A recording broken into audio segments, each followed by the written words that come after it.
Hi everyone, thank you for listening today. And just before the podcast begins, I wanted to let you know that if you are looking to improve your own leadership skills and are thinking about a coach to help you take the next step, then why not consider Elevated Leadership? We are executive coaches, of which I am one, with experience as CEOs and elite-level sports coaches who understand the challenge of having to step forward even when you are unsure of what the moment requires of you. We are guided by the belief that there is no algorithm for leadership, but there is a way to align your values, vision, and behaviour in a way that helps you excel and elevate your leadership. If you'd like to know more, we are always keen on chatting about leadership, and our contact details are in the show notes. Walmart Business is in the business of helping your business. Regardless of whether you're building bridges, building spreadsheets, or building lesson plans. Ooh, that looks fun. Walmart Business can help save you time, money, and hassle so you can focus on what you're building instead of what your supply closet is missing. In short, we take care of business so you can do more with yours. We're the Walmart you love, now for your business. Learn more at business.walmart.com. Life's busy. Don't let banking slow you down. Whether you're paying bills, setting savings goals, or just splitting the check, Atlantic Union Bank makes managing your money easier. With helpful people and user-friendly tools, we make sure banking with us fits you. Call, visit us online, or drop into an Atlantic Union Bank branch today. Atlantic Union Bank. Any way you bank. When it comes to what your family eats and drinks, you know your choices matter. You're the expert because you know what fits your life. And getting it right starts with good information. That's why America's beverage companies are sharing more information about our ingredients at goodtoknowfacts.org. No spin, no judgments, just the facts straight from the experts for more than 140 beverage ingredients. Visit goodtoknowfacts.org.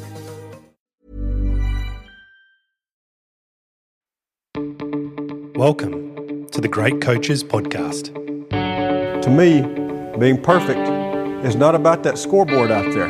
This is a chance of a lifetime. When you can understand the person, you can then work towards a common goal. We are all on the same team. Know your role and do it to the best of your ability. Focus on the fundamentals that we've gone over time and time again. Your defense has got to be better. Leave no doubt tonight.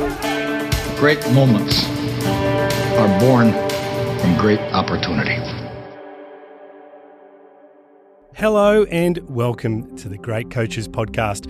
My name is Paul Barnett, and here on the podcast, we believe that there's no algorithm for leadership.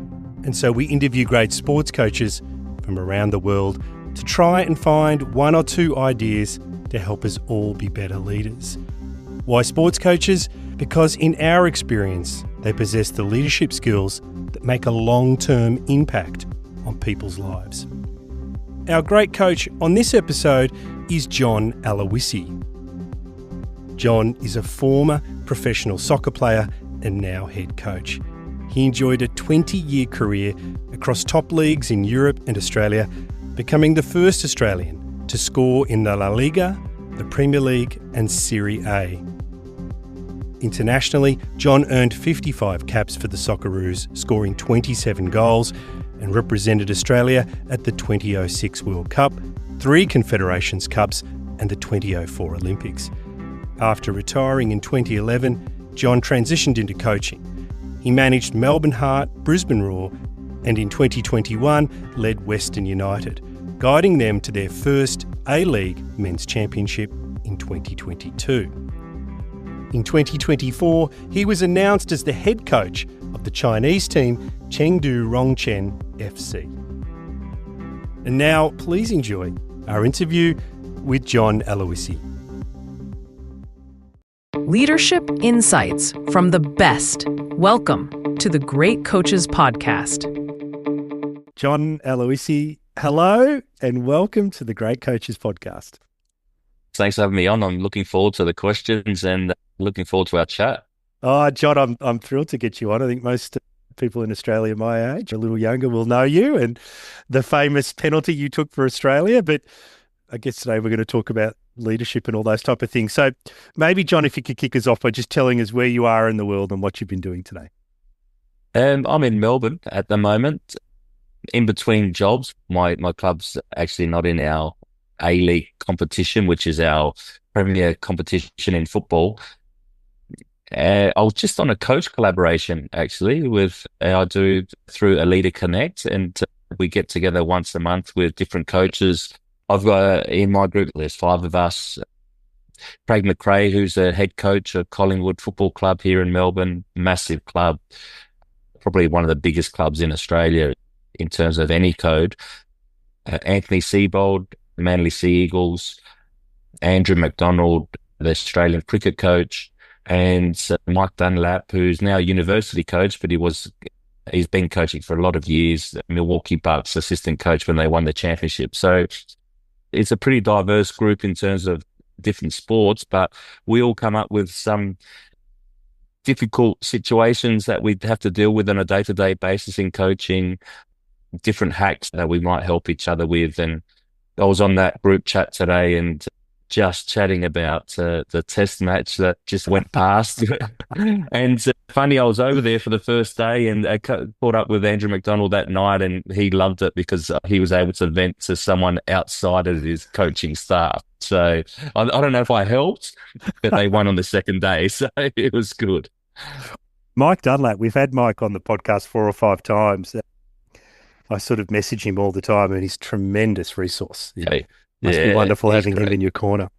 But you've also played under some pretty great coaches yourself. Javier Aguirre, who I know you talk about a lot. I know you really enjoyed him. Gus Hip, Zoran Matic, Terry Venables. It's a pretty good apprenticeship you had, John. What do you think, from that experience, what do you think the great coaches do differently that sets them apart? I think they're clear in what they're trying to do. They're very clear in who they are, whether you like it or not, and whether you agree totally with their way of dealing with people, but that they're clear in the way they are. And I think that as a player, you end up respecting that. They got decisions to make. They have a job to do, and they're trying to get the best out of the individuals, but also as a team.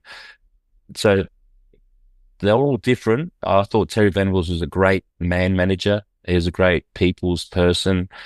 He was able to make things very clear for you in terms of what he wanted as a group, but also individually as a player. And I think that's the great coaches can do that. They can make difficult situations or difficult football that can be at times a difficult game. They can make it very clear in terms of their tactics and the way they message it to the playing group or to the individual. So I learned a lot off of all the coaches, not only good, but also things that you might look back on and you say, oh, I'm not sure that was the right decision that they made in certain circumstances, or did they lose the group at a certain stage, or were they able to hold the group together when we're going through a bad period? But definitely had some good coaches in my career.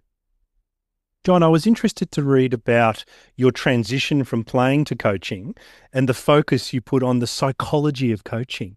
I'm really interested to understand what lessons you took with you as a player when you moved into that role. We all know when you get to that elite level that players are technically at a pretty good level. The gap there's not that massive in terms of technical ability. A lot of it is your mental strength and your belief. And it's easy when things are going well, but how do you keep that belief when things aren't going so well and you're not playing as well as you would like, or you're going through some hard times, either physically or the form is slipped away. I think that's where a coach can really help a player through their own experiences or making things a lot easier to understand for a player. I'm big on making sure that a player understands when he has the ball, because we do a lot of repetition in terms of what we want their teammates to do around them, that they have 2 or 3 different options when they have the ball. So just fall back on the basics, we call it. It can be hard at times when there's pressure someone closing you down, but if they just fall back on what we do in training, then it makes it easier for them in difficult situations or pressured situations. So I think the psychology of elite sport is definitely a big one. How can you be consistent? That level is a key for any player. Talking about pressure situations, your very first game as a head coach was in front of 55,000 people. Yeah. And you're coaching against Ange Postecoglou. What do you remember from that night? It was a great night. The A-League back then, when it was really thriving with crowds and with just the excitement about the game, Ange had just come off of winning back-to-back championships with Brisbane Roar. And we know what he's gone on to do in his coaching career. But that night, we were a relatively new club, Melbourne Heart. We had different issues in terms of financial issues. The club ended up being sold to Melbourne City soon after, about a year or two later. So, but that night was an amazing night, amazing atmosphere, and it was great coaching against someone like Ange, who gets his teams to play some great attacking football. But it was a good night, that one. I bet you it was. Can we go from that night? I want to talk a little bit about your time as a player, but more how it's influenced you as a coach. You were the first Australian player to score in the La Liga, the Premier League and Serie A. Now that you're coaching a team, how have you helped your players develop a scoring mindset? The scoring mindset is be aggressive and playing it without fear. I think that's the biggest one that I try and get across to the playing group, is that if you're aggressive and you play over fear. Now, that doesn't mean that you have the ball 100% of the time, because that's impossible. But it also that you're comfortable when you're out of possession, that you're setting the opposition up in terms of where you want to lead them to win the ball back. And as soon as you win the ball back, they might be vulnerable. And how do we exploit that? My team last season ended up scoring over 2 goals a game, and that was because we were good at most things. We just weren't good at just one thing. We were very good in transition, but we were also excellent if a team sat off of us. We knew how to break them down, and that was because we wanted players getting into goal scoring areas. So I always say to a player, if you miss an opportunity, that's okay. The failure is if you stop putting yourself in that position because you're fearful of missing again. And that's what I tell most of our players. Don't be fearful. If you miss, I'm not going to get angry, but I will get angry if you stop putting yourself in that position. And the best players that you've come across, how are they able to work with a shifting mindset? What do they do to bring that thinking into the front of what they do out on the pitch? It's hard to know and explain, because we're quite lucky that we play a team sport. You can rely on your teammates. You're out of difficult situations.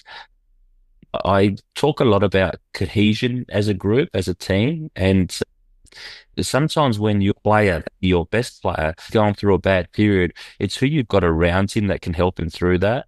It's a lot of your selection processes go through players who next to at dinner tables, who they're talking to on the team bus, and who's chatting to who at the airport when we're waiting for our bags. If they're players that are playing around each other in that position, there's a good bond there. They're the ones that they can fall back on when they're not doing so well. The ones that are the most consistent are the ones that I've trained with and coached to prepare themselves the best each day. They're the ones that will not shy away from when they're not feeling good, aren't afraid of making a mistake. They're the ones that usually come through difficult situations a lot easier and quicker, and they perform consistently at a level. After Hearts, you moved up to Brisbane, and in your first 2 seasons there, you made it to the semi-finals, but unfortunately the form of the team dropped away and you decided to leave. Reading through your timeline, I sensed that experience, though, left you with some valuable learning that propelled you into your next role. I'm wondering if that was the case. Yeah, look, you learn. I believe that you learn wherever you are in life and wherever you are in terms of your career. So the Melbourne Heart situation was a good learning experience for me. We didn't get the results on the pitch as much as we would have liked, but I learned how to deal with situations at a club that was struggling. And we had 10 different training grounds in that first year and a half that I was there. And how can you create an environment or a club when you have that? So that really tested the resilience of the group. So the group would struggle once we went a goal behind or whatever, because I'd look for an excuse. And so I learned that when I went to Brisbane, certain situations that I had to make sure that we got right. So again, we went into a difficult situation, didn't have a training facility at first. So I made sure that we got one that was consistent. We didn't have to chop and change. The players didn't get paid their super on time. A lot of difficult things that I learned how to deal with at my time at Melbourne Heart. Now, that worked really well in the first few years at Brisbane Roar, because I was very confident in the way that the team was playing and what they were doing, and I could shield them from what was happening in the background at the club, because again, it wasn't a very well-run club in terms of finances. We had about 4 CEOs in the space of 3.5 years. So I ended up leaving, and looking back, I should have left probably about a year earlier, because I could see that the players were getting a little bit fed up with what was going on at the football club. I'm trying to not let it affect them, but I could see it was. That was a good learning for me, to figure out at the right time to step away. And I stepped away probably a little bit too late, and that hurt for a little bit, because people remember your last bit of your coaching career or even your playing career. They remember that last little bit. So it took me a while to get this next role as a head coach of Western United. But in that meantime, and in between jobs, what I've done is I've gone off and did personal development, whether that means going to visit different clubs, different coaches, different codes. Also media. I've worked in media quite a bit. That's helped my coaching. First of all, being very concise and very clear in the way that I talk to a group, because in media, you've only got a little bit of time that you need to get your message across. You need to be clear to get the mass to understand what you're trying to say. But also talking to media, because I used to get frustrated at the start of my coaching when media would ask me a question that I thought was irrelevant, or they didn't watch the game properly. And I'm thinking, what are they asking? But then when I went on the other side, I understood where the media comes from, that they need a story, and the story might not necessarily be part of what you've been showing or telling them about the game. There might be something completely different. So I learned that I'm not speaking to the person asking me that question. I end up speaking to, first of all, the supporters that are watching, your supporters, your players are watching, your hierarchy, your board or your chairman, they're watching. And so the message when I'll do a press conference or do an interview would be to them, what message I needed to get out. So I felt that was very helpful working on that side, on the other side in terms of media wise. And so when I went into Western United, I was very comfortable and clear that I was taking over a club that was only 2 years old, but I've already dealt with difficult situations at Melbourne Heart, then at Brisbane Roar. So I knew that when I stepped in, how I could deal with the hierarchy, the board, the chairman, because at the end of the day, they're supporters, and they can get very emotional and be excited after a win and very disappointed after a loss. And so over the years, that's really helped me to be able to deal with that side, because that can be sometimes the hardest side. Dealing with a playing group is one thing, but dealing with your board and others is completely different. Well, you joined them in 2021, as you said, and then a year later they win the A-League Championship. And I'm wondering, John, what were some of the first decisions you made that you think helped drive that result? The biggest thing is I need to get back their belief in being able to win football games, because the year before that, their last 8 games, they lost. And so they were rock bottom in terms of the way they felt about themselves as footballers, as a club.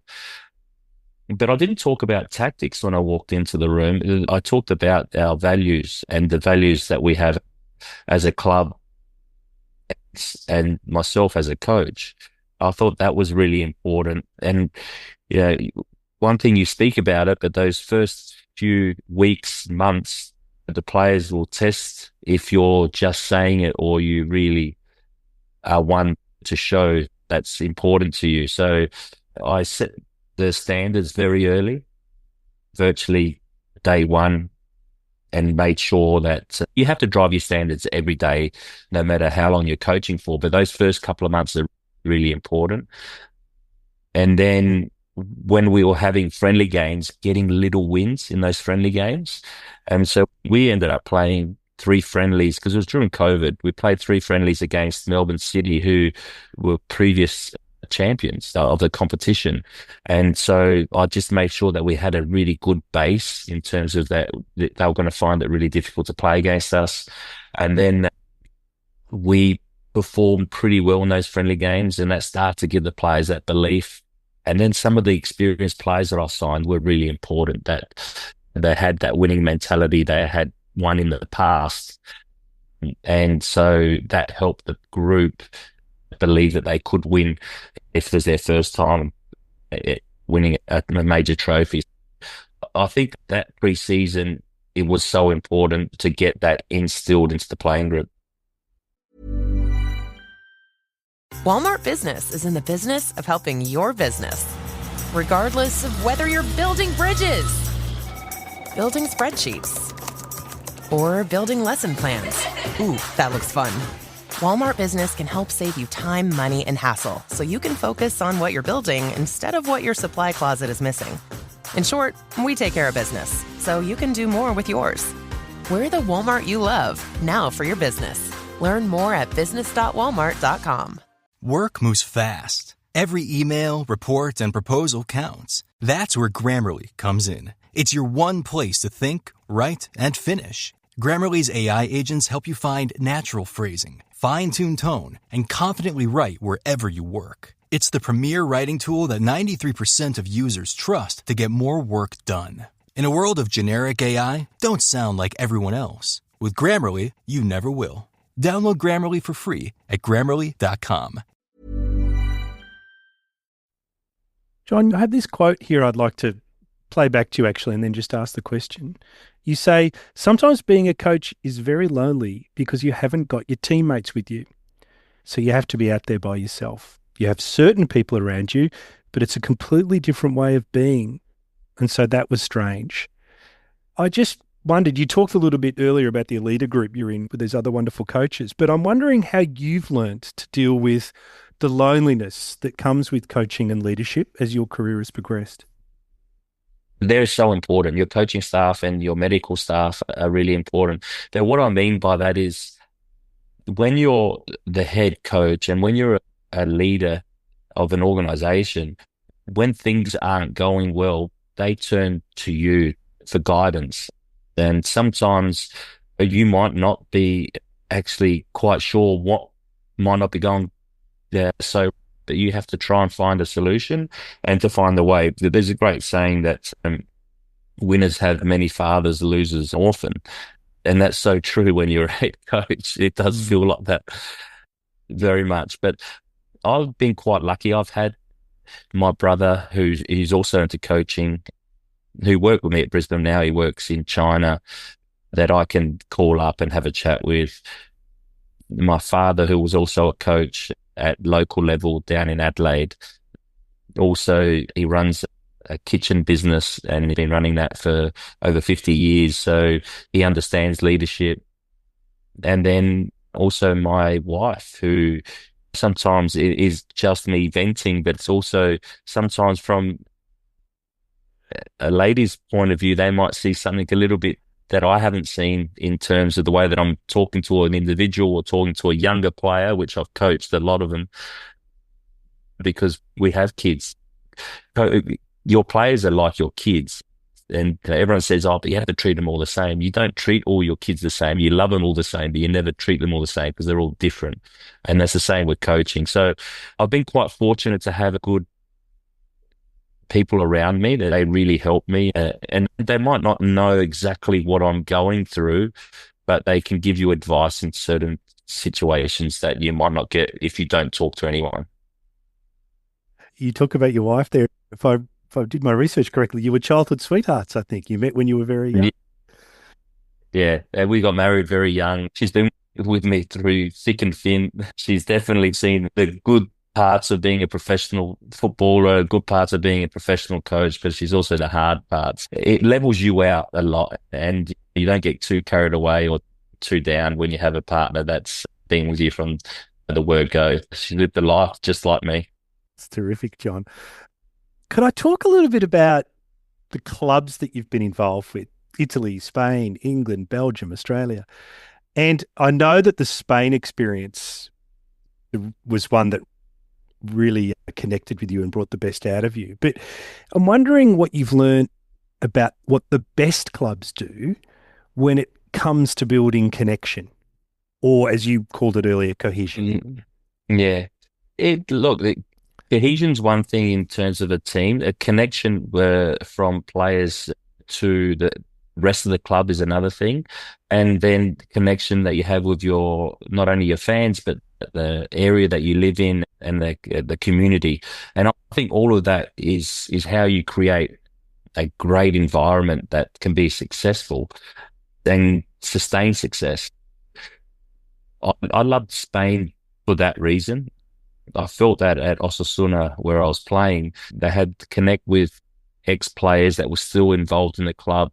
One of the ex-players was just selling tickets to fans on game. He just wanted to be part of that club still. And others were also involved in a team manager role, or ex-players becoming coaches of that club in the academy. And I just felt that just showed how much they loved the club. And then I felt as well the players that were from there were important for the outsiders. If they saw that you were trying to fit in, they would really bring you in. And then also as a player, I believe the best way to improve is that actually you enjoy going to training every day. And if you can create that environment that the players enjoy coming in every day, you're going to get the best out of them and you're going to improve them individually. And that's what I've taken out of my playing days. And I try to create that into my club, my team environment, that the players come there and they think that they believe that they are learning and improving as players, but also as people. And then that's how you end up having that connect. And I think the best clubs are able to do that. The best teams are able to do that.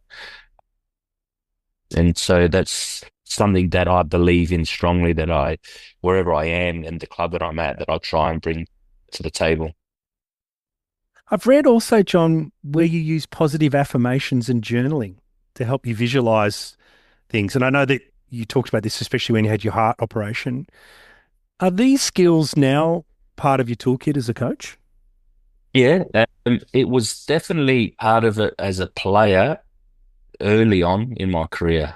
I learned how to do that from listening to Anthony Robbins' CDs, who was very much into your mind and how to positive thinking and the tools behind that. Positive affirmations I listen to still daily. And because sometimes you just need that to bring you back, because it's easy to complain very quickly about things in life or in your coaching, or and look at the negatives about certain individuals as a player, because it's just natural that happens. But then, all right, what are you grateful for? What are the positives about that player? Why did you sign that player? There must be positives about that. So that helps me bring it back to reality. And also meditation that I've learned over the years. So they're really big things for me and great tools, because you can get overwhelmed with the pressures of the game, the pressures of the results, the situation, because you're dealing with a lot. When you're coaching, you're dealing with not only the week-to-week pressures or the day-to-day pressures of improving your team or getting results or trying to win championship. There's the human side as well, and players are going through different circumstances, or some of your staff members are going through difficult circumstances that are very personal, but they come to you for advice or come to you for help.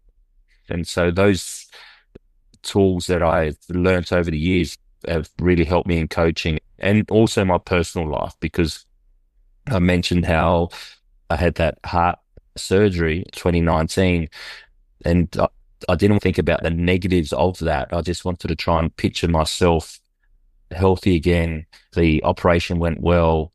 I wrote down that I was grateful for the operation to go so well. I was grateful that my health was at a level. I was grateful. And so I kept on reading that before I had the surgery. And that really helped me through a tough period, because it can play with your mind a little bit. Walmart Business is in the business of helping your business, regardless of whether you're building bridges, building spreadsheets, or building lesson plans. Ooh, that looks fun. Walmart Business can help save you time, money, and hassle, so you can focus on what you're building instead of what your supply closet is missing. In short, we take care of business, so you can do more with yours. We're the Walmart you love, now for your business. Learn more at business.walmart.com. Some places promise you a change of scenery. Others show you the world in a whole new light. Take Isla Mirada. Between the brilliant sunsets, azure skies, warm, clear water, and endless activities, including legendary sport fishing and diving, Isla Mirada will take you places you've never been before, in more ways than one. For more about Isla Mirada, visit flakeys.com/Isla Mirada. It sounds like you're very focused on your mental strength, perhaps as much as your physical strength. Yeah, I still believe that you have to be resilient in terms of dealing with situations in life, but also in sport. And sport brings it out a lot in terms of setbacks that you have as a player, and then setbacks that you might have as a coach. The mental side will help you through those difficult periods and make you more resilient, because you have to be resilient or else you're not going to succeed, or it's easy to then back away from situations. And I don't want to back away. I want to make sure that I give everything I got at all times. And if something doesn't go my way, at least I know that I've given everything. John, back in the opening, you talked about simplicity of message when we're talking about great coaches, simplicity of game plan and tactics. What have you learned about being flexible in your style and approach, particularly around simplifying the message as you've matured as a leader? Yeah, look, I go off of, because everyone says that you have to have this way of playing, and there's certain coaches that do have that way of playing, and there's no right or wrong in terms of the way that you coach. You just have to be clear and get the players to buy into what you're trying to do. But I also look at the playing group that I might inherit, because sometimes you're inheriting a playing group that might not be able to play exactly the way that you want to play. I make sure that I have a look at the playing group, and then if I feel that it's the team that has to be hard to beat because we haven't got the players to dominate the opposition, then I'll make sure that the defensive structures are there. And again, I'm very clear I cut the pitch up into thirds, and we have four main moments in football. There's with the ball, without the ball, and then there's transition moments. Again, transition with the ball, transition without the ball. So when the 3/3 that I cut it up, I then will, how are we going to build up from the back? How do we build up when a team sits in their mid-third, and how do we try and penetrate the opposition in that final third and score goals?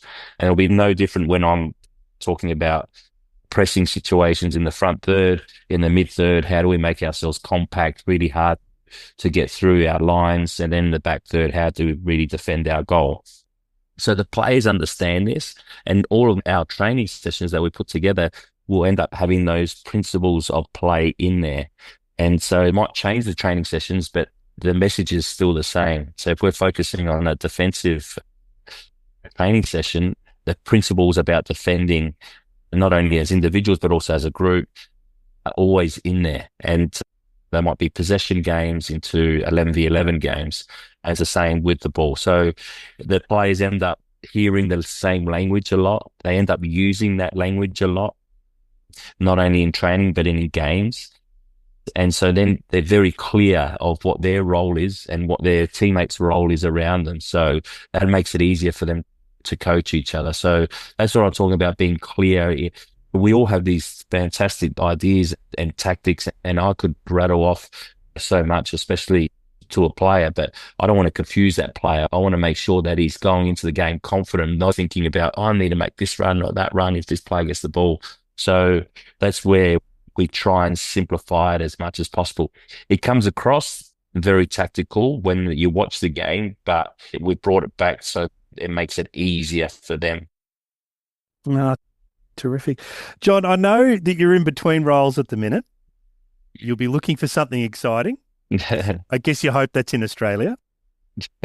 Maybe at the Collingwood. Yeah, maybe at the Collingwood Football Club. At the Collingwood Football Club. I would like to go abroad one day, whether that's in years to come, because I just feel that Australian coaches have got this level in them, and we're brought up a certain way that we've always had good coaches in all sports. And Postecoglou has been massive in showing the way in terms of Australian coaches going over to first Japan and doing well, the UK doing well. I know of late it's been a bit of a setback for him, but I'm sure that'll come through the other side. Then Kevin Muscat in China and Japan winning trophies. But we've also had it in other sports that our coaches have been really good. So I am in between roles, and I can't wait for the next opportunity, but I also want to make sure it's the right one. When you do land that next role and the next role and the next role, in the many years that you've got left in the profession that is coaching, what is it you hope is the legacy that you're going to leave with the people that you've managed? Yeah, it's a good question, because I understand. I've always said to players that I'm there for them. I'm not necessarily their best friend, but I'm there for them if they need anything from my side. But I'll be very clear that I'm there to help them, but help the team. My job is to make sure that I help the team improve and win games. That's my first job. And because I'm so clear with that, the players know where they stand. I haven't gone against my values as a person or as a coach, no matter what the actual situation is. We're winning games or losing games. I think that players would say they knew where they stood with me. And that's one of the main things. And they enjoyed playing under me in terms of training and playing. And we played this way of football, and we won trophies. You're not always going to win trophies, but that doesn't mean that you haven't succeeded as a group, as a team, as a club, or as a coach. It's where you've come from. Last year, we didn't win the trophy, but I felt that we played our best football, scored the most amount of goals that our club's ever had in a season. We won the most amount of games our club's ever been able to win in a season. And so for me, it was a big success for us as a football club and also as a coach.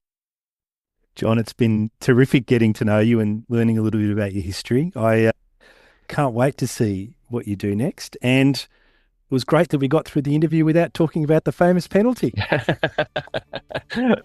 I've been speaking about that quite often lately, because it's been a 20-year reunion, and a lot of people in Australia remember that night where they were. I remember it, John, clearly. I was sitting on the couch with my wife. I can remember exactly where I was. It was a great night.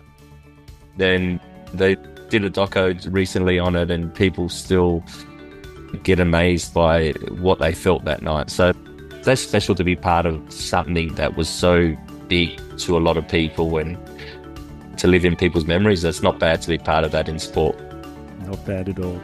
John Aloisi, thank you so much for your time, and I wish you all the best wherever you end up in the world next. Thanks for having me on. Hi everyone, you have been listening to the great coach, John Aloisi. I hope you enjoyed it and found one or two things that you can take from John's story and apply back to your own teams. When I listened back to John, some of the key highlights for me were how he used positive affirmations, visualization, meditation, and verbalising gratitude to strengthen his mindset and in some instances help him recover from heart surgery. How he redefines failure as not missing a scoring opportunity, but rather not putting yourself in an attacking position because you are fearful of missing. And how at the elite level there is not much of a gap between players and technical ability, and so much of it comes down to mental strength and belief. Listening to John left me with 3 questions to reflect on. The first was, do I verbalise gratitude enough? The second was, how can I better reframe failure for my team?